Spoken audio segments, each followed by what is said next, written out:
Hey guys, and welcome to the first official episode of the Ball IQ podcast. My name is Tolu. I'm a Real Madrid fan, and today I'll be taking you through a quick recap of results of the past week in football. Take you to a deep dive on two games that I watched this past week that I thought were the games of the week.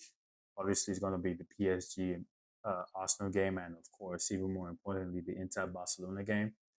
And after that, I'll tell you what I thought the goal of the week was based on the goals that I saw, the player of the week based on the games that I saw, and the upcoming fixtures that I'll have my eye on. So let's get started. Please hit the subscribe button, follow on all social media platforms, and please engage as much as possible. I'd love to exchange some comments with you guys. So, quick results recap. In England, in the past week, uh, big games to know where City beating Wolves 1-0, ending Wolves, I believe, 5 games on winning streak. Arsenal losing to Bournemouth 2-1 at home in the Emirates, which all of a sudden, Arsenal are no longer clear favorites for second place, which is crazy. Um, Brighton took 2 points off Newcastle in their race for to finish top five in England. We'll see if um, that has any big effect or if affects Newcastle in any way in their charge to finish in a Champions League position. Chelsea Liverpool was the biggest game in England this past week. Liverpool, newly crowned champions, maybe a little hungover, but Chelsea didn't care. They needed the points. That's probably the biggest game that they have remaining, Chelsea, and they got 3 points. So they also have probably out of the remaining three, four teams that are looking for top five finish, they have the more difficult fixtures ahead. So this was definitely Liverpool was definitely their biggest fixture. So getting 3 points would definitely a morale boost for them. So that's very important. And Forest are kind of slipping away now. They tied 1-1 with Palace, so another 2 points dropped there. Now they're outside looking in. Um, in Spain, Barcelona beat Valladolid away 2-1. Barcelona changed pretty much their whole 11 to rest their players for the Inter away second leg in the Champions League semifinals. They went behind 1-0 in the game, but they were always going to win that game. They dominated Valladolid, got their deserved win. Real Madrid beat Celta 3-2. Real Madrid were cruising in the beginning of the game, leading 3-0 up to the second half, and kind of slipped, showing the consistent defensive inconsistencies and conceded 2 goals and made it harder at the end of the game, harder than it needed to be. To be fair to Real Madrid and Carlo Ancelotti, they have had a lot of center back issues. Rudiger now is out.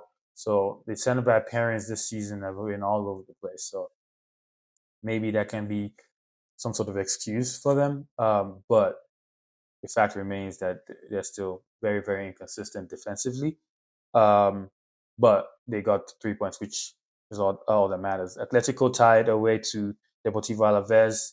Betis, Real Betis won away to Espanyol 2-1. Big game. Anthony won the game last minute with a beautiful goal.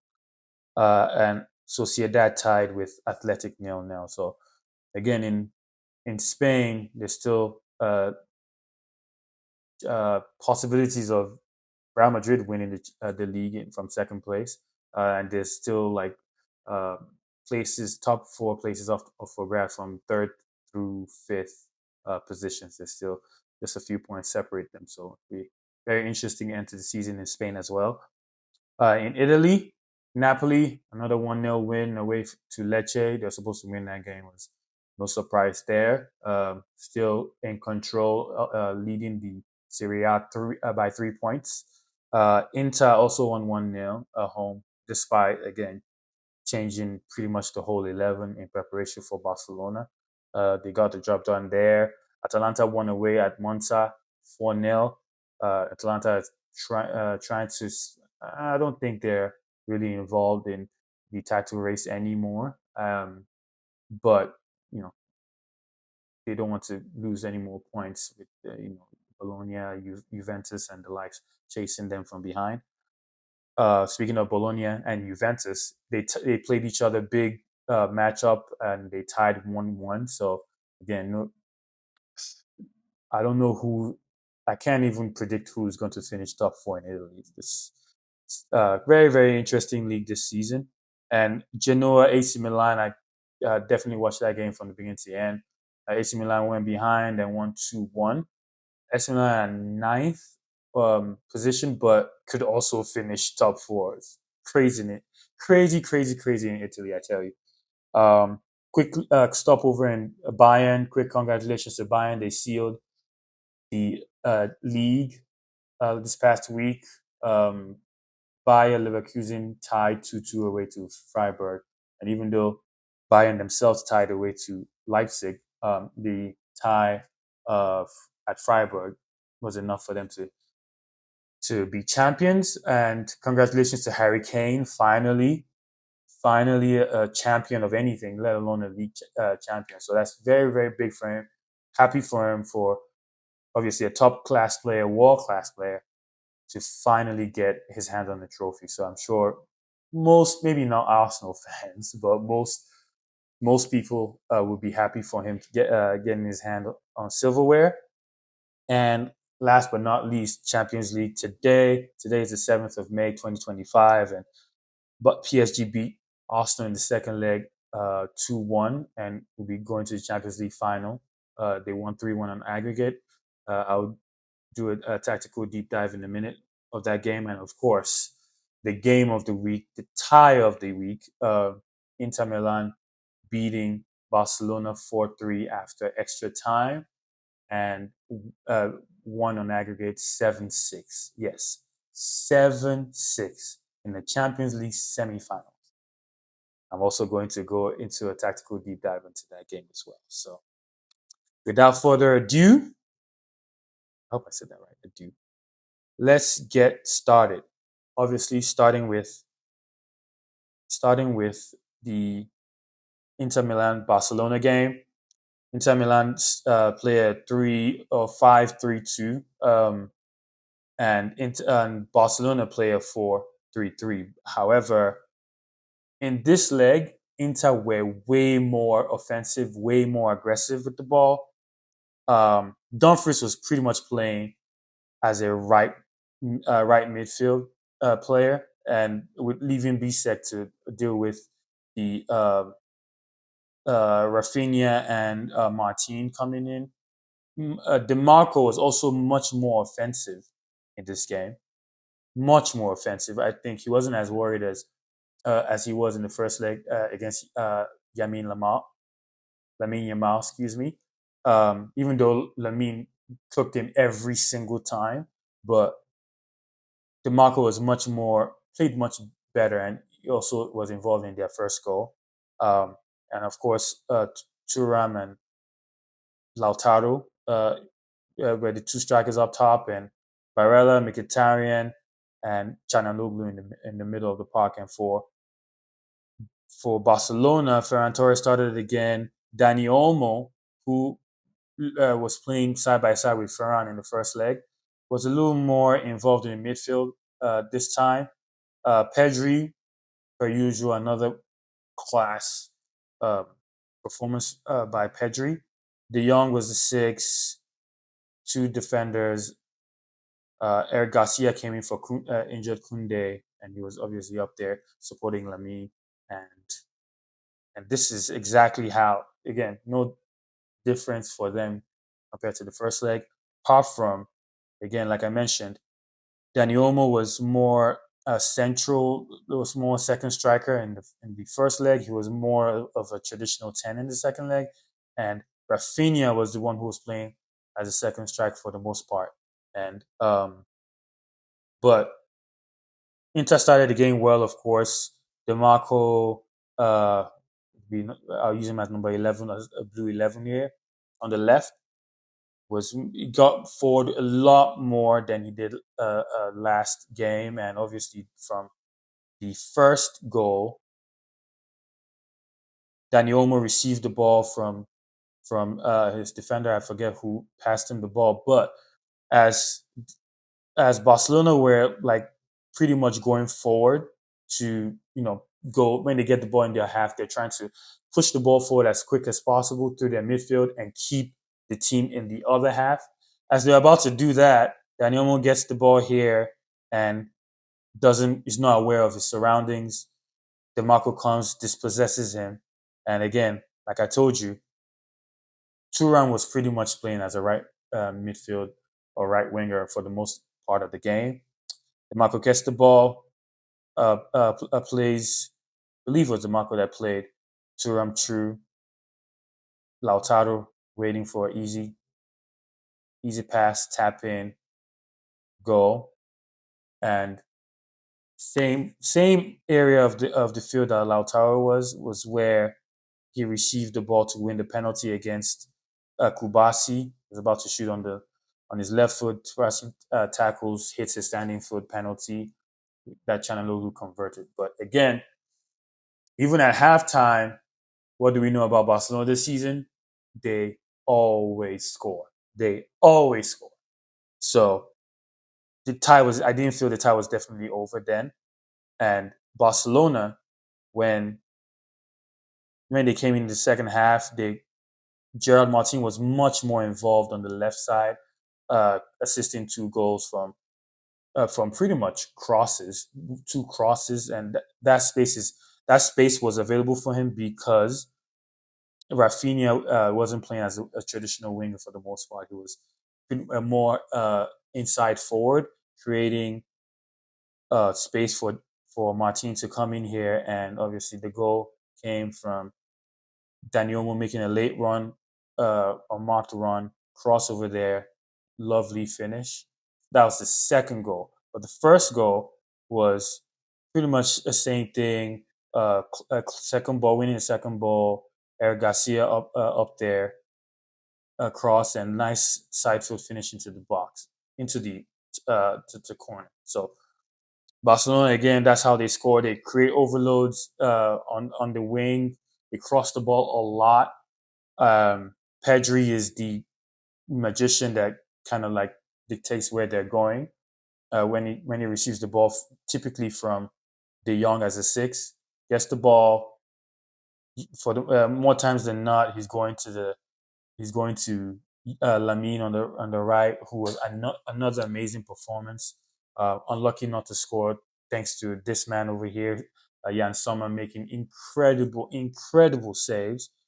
But back to Pedri, he was again instrumental defensively, winning the ball, getting the ball, dictating the attack, setting the tempo of the play.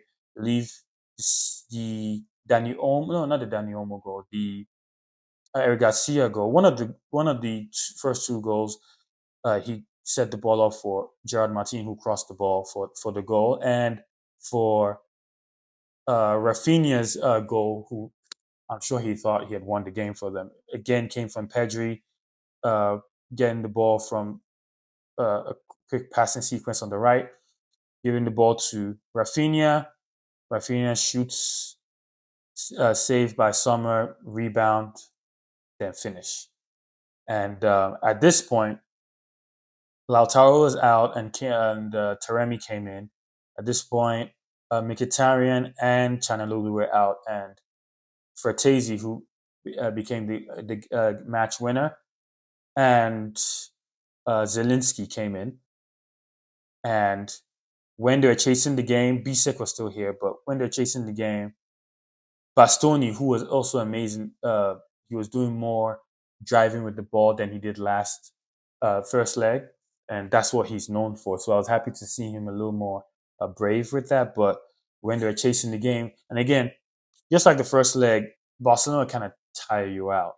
Uh, so you could see the Inter were getting a little leggy in the second half, and obviously lost momentum and lost their lead and went behind actually. And they will have lost that game if not for the hail mary move um, of Inzaghi sending a Serbi up top, playing with Taremi and Turam. Turam was amazing. He worked his socks off in that tie. When they had to go direct was when he was better. and the ball, long ball up to Turan, winning the ball. Dumfries, per usual, supporting the attack, gets the ball here. Acerbi in the middle. Araro probably underestimated him, and again on his right foot. Again, he was a defender on his right foot in the box, who's a left footer. Thought nothing was going to happen, but fine margins in the Champions League semifinals brings Inter back level, and all the momentum now goes back to Inter Milan. They have a precious goal. All hopes were lost, and they dug their way out of from the grave. And game went to extra time, and again, Thuram in extra time was fantastic, fantastic in the extra time. Holding the ball, being an outlet, running the channels. Again, the winner for Fratesi came from him, winning the ball on the right. Dumfries winning the ball, getting the ball to him on the right, getting the ball into Taremi, layoff, great composure by Fratesi and finish. It was a great game, great game. Some might call it the best semifinal tie ever. And I can't really, off the top of my head, really disagree with them because they had everything. Inter before the first leg hadn't scored in 3 games, and they scored 7 goals against Barcelona.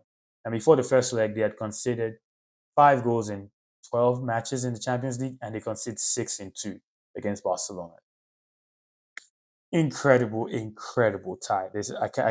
I can't speak highly enough about that tie. I thoroughly enjoyed it, and of course, as a Real Madrid fan, it was a successful hate watch for me. And yeah, Inter in the final again. Um, they'll be hoping to win this time. Last time they were in the final, they lost to Man City 1-0. So um, I would say most of a good portion of the teams of the squad is still with them. So interesting to see how this time goes around. So and for the second Champions League semi-final tie between PSG and Arsenal,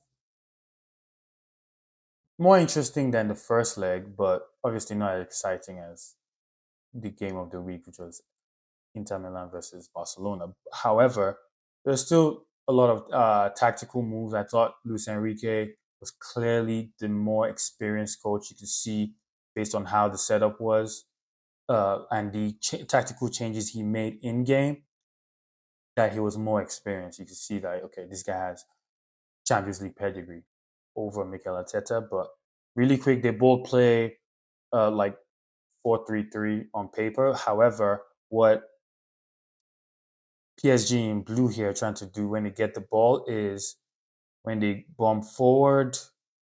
Um, this is the attacker. Dembele didn't start initially.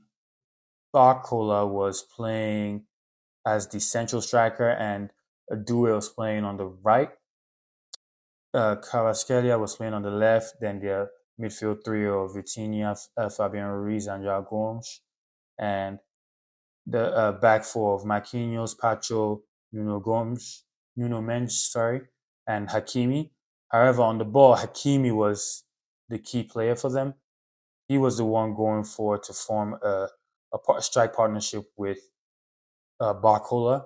However, when they became more dangerous, PSG was when Barcola and Due switched. When Due went to the middle, it was much more comfortable there and much more dangerous there as well. He should have scored off the misplaced pass from Saliba and cut on his right foot. He should have finished that. But really quick, Saliba, that's another misplaced pass that he's had in the last couple of months. So it'll be something that him himself in the next stage of his development he wants to look into improving. Because again, Arsenal how they want to play is having the ball a lot. He gave the ball away for Vinicius's goal in this previous side. Gave the ball away to Jean-Philippe Mateta in tie against Crystal Palace. He's done that. That's led to goals a couple of times this season. So you have to watch it. But PSG, this is how they set up when they have the ball. Nuno Gomez was staying back to help with Saka. So his assignment was Saka. He probably drove towards the attack one time, and that's because he won the ball and momentum, he just took the ball and went into the attacking third. But other than that, he stayed put, stayed with Saka all through the game. And when he got a yellow card, Joao Gomes most of the time, or sometimes Fabian Ruiz, and sometimes most times Kvaratskhelia was coming to double up on Saka to help him because they didn't want him to get the second yellow. But very interesting to see how confident they are on the ball. Obviously, the midfield three is the engine that in quick transitions, which also surprised me. They allowed Arsenal to kind of like get the ball and played off the transition counter attack. It surprised me because I thought they'll be a little more aggressive at home, but this also worked. Again, kudos to Coach Luis Enrique, and again, Hakimi was very very vital because even his goal, how he scored was Thomas Partey. He dispossesses Thomas Partey. At this point, Dembele was in the game. Dispossesses, gets to Dembele. Dembele lays it up for him, and beautiful finish to pretty much seal the game. And defensively, Donnarumma in the back, I'm telling you, he must hate English teams because from the Euros final penalty kick display that he had to win the Euros for Italy to this season, uh, great performances against Liverpool, against Aston Villa, and now against Arsenal. He has some vendetta against English teams for some reason. But for Arsenal, the usual setup when they have the ball, trying to create triangles on each side of the pitch, with Luis Kelly coming in to join Thomas Partey, and Timber not really being involved in the attack, just staying. And what they're trying to do is between Luis Kelly and Thomas Partey, they're trying to build up from here. Um, Declan Rice, which again, much better performance. He had a good performance first leg, but again, in that natural box to box role, he was much better. He was pretty much Arsenal's best player, in my opinion.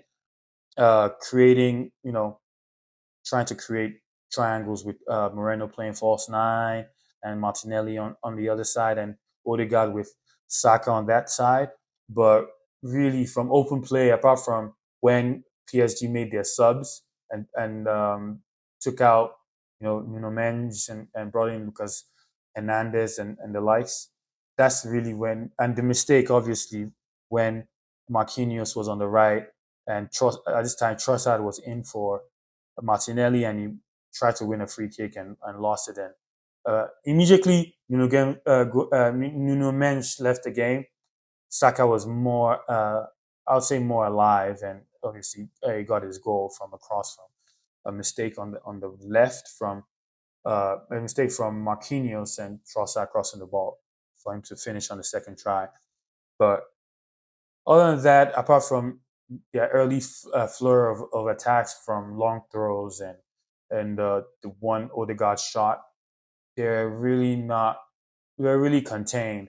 The other big save that Donnarumma had to make was from Saka, which individual brilliance on the right, just cutting in, trying to curl in top corner, and obviously with his long frame was able to save that. But Arsenal, decent campaign. I think that this group would have a lot to learn, or have a lot to learn from their Champions League campaign this season. I've always thought that, I mean, these are the steps that you take to reach the next level. You improve on the last go around, you fall, you learn, you go again. And I'm sure for this group, they have experience playing away at the Bernabeu, playing away at PSG, and all these big teams and big stadiums, even the group stages. Um, and Raya, obviously, a good keeper and saved the penalty. So they have some good bones to build from. So I'm expecting them to, take the next step. Hopefully, in the transfer window, they actually sign a striker who they actually obviously missed in this tie. But again, kudos to them. I'm sure Nelson is extremely happy. He got his wish. Said Arsenal cannot win the Champions League. It's bad for everybody. And he got his wish as a Chelsea fan. So, um, well, respect to Arsenal fans, they knocked my team out, so I can't really talk crap about them. But respect to them, and we'll see how they finish the season. Because again, like I said, second place is not so nailed in anymore for some reason. But we'll see how they finish the season, and we'll see how they carry on for next year or next season. Really quick, PSG Inter final Champions League. I mean, as the days go, or just before the final, we'll do a quick deep dive on or preview on how they probably will play. And right now, in this moment, I'm leaning Inter because PSG, how they like to play or the space they like to exploit is just right in front of the defense, between defense and midfield. Dembele just hanging in that space, but the way Inter play, I don't think that space would be there for them. So it'll be interesting to see how they play. But goal of the week, I had a hard time initially choosing between Garnacho's finish against Brentford for Manchester United and Anthony's finish for Betis against Espanyol. I'm leaning Anthony just because it was I think, more aesthetically pleasing goal last minute of the game to win the game in their race to finish top four. It just had more weight to it. And Anthony, what about him? Just lighting it up in Spain. Happy for him, just to show that there's always been a player in there, and I'm happy that he's getting his just due, and hopefully he continues, kicks on, maybe stays in Spain. Who knows? So I'll lean towards Anthony for that, but both great goals, both similar finishes. You can tell me if I missed any goal that you saw. Please let me know, and I can go check it out and see if there are better finishes or not. And IQ Baller of the Week for me is Dumfries. Dumfries, especially the two ties against Barcelona, he was moving like Cafu, Zanetti, Maicon, all lumped in one. He's very strong defensively, obviously very strong attacking wise. Involved in He had 2 goals and 3 assists over the 2 legs. That's for a fullback or a wingback. That's against Barcelona. That's in this Champions League semifinals. It's incredible. We'll see what he does in the final. But he was my baller of the week because just coming back from injury again as well, and putting those two performances against Barcelona was incredible. And having Rafinha to deal with as well, incredible. So he's my ball of the week. Please let me know who your ball of the week. We can discuss and see, what they did in the past week, and maybe if they deserve it over Dumfries, you let me know. But Dumfries is my ball. And lastly, upcoming fixtures for this weekend. Obviously, tomorrow is the second leg of the Conference League semifinals and the Europa League semifinals. The Europa League semifinal is second leg is United versus Athletic. United is leading that 3-0. Surely in Old Trafford, surely they'll see that through. And Bodo Glimt hosting Spurs. Spurs is leading that tie 3-1. Chelsea home to Durgarden. Hopefully I said that right. They're leading that tie 4-1. And the game that I'll want to watch is Fiorentina Betis at Fiorentina. Betis is leading that game 2-1 in the Conference League. And in the weekend, there's Bournemouth Villa. Obviously, Villa need 3 points for Champions League push. And Bournemouth is a very good team. They just beat Arsenal 2-1 away. So big game there. Newcastle Chelsea is probably the biggest game in England this weekend. Um, Second biggest because there's Liverpool Arsenal. Um, Liverpool Arsenal would have just been a big game for big game's sake, but now that Arsenal are not securing second position like they should have, that game now is even more important than Arsenal have wanted it to be. So eyes there because if they lose and City wins, City is just 3 points behind them. All of a sudden, they're in the mix to finish with the other team trying to fight for top four. They'll finish top five. They'll finish, but it shouldn't have been this difficult.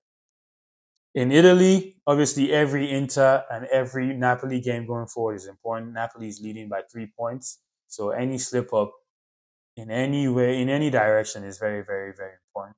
And again, now I was talking to Nelson about Antonio Conte. Give him solid team and no Europe, and he's going to win you the league. Let's see if he does it again with Napoli like he did with Chelsea. Napoli is playing Genoa this weekend. Inter is away to Torino. AC Milan, Bologna. Again, AC Milan, they're ninth, I believe, but they're not far off finishing top five in Italy. And Bologna are also in the mix as well. So that's a big 6 point swing over there. Atalanta are playing AS Roma. AS Roma are like 1-0 champs right now. They won their last game 1-0. I think their last three games they won 1-0.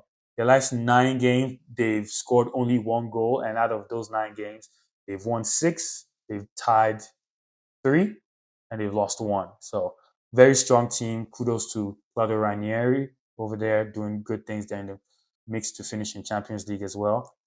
And El Clasico is this weekend. El Clasico is this weekend.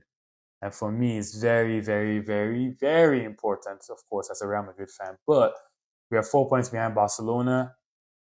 It'll be interesting to see how, like the lineup. Obviously, all Real Madrid fans want Arda Güler to start. He played amazing against Celta last game, and even when he came on in the previous game against the previous Clasico against Barcelona in the Copa del Rey final, he changed the game. Him and Modric, and also the Inter game and the for Barcelona and the Dortmund second leg game shows that Barcelona struggle against teams that play wingbacks.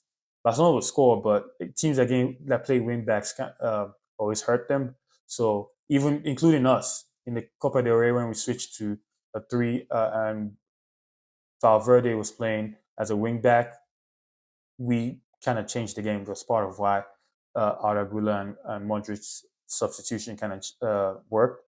So it'll be interesting to see, like I said, what Carlo does. Um, Personally, I would want him to play a three in the back with wing backs and to play Arda Güler, but we'll see.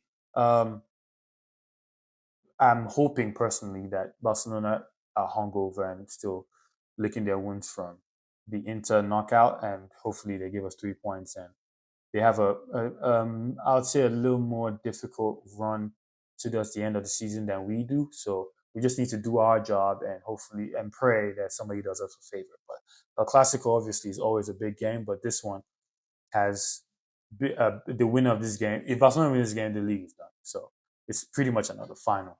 And having Barcelona having played 120 minutes against Real Madrid 2 weeks ago, and playing 120 minutes against Inter Milan just yesterday at time of recording. Hopefully, there's another tired legs and mentally they're not there and we can win. But we'll see. And I'm just hoping that my boys do it for me. And that's it. Um, Thank you for watching. Please show your support by subscribing, in the like button, leaving a comment. If you agree with something I said, disagree with something I said, if I omitted something, please let me know and we can chat about it really quick. Thank you for watching and see you next episode. Thanks.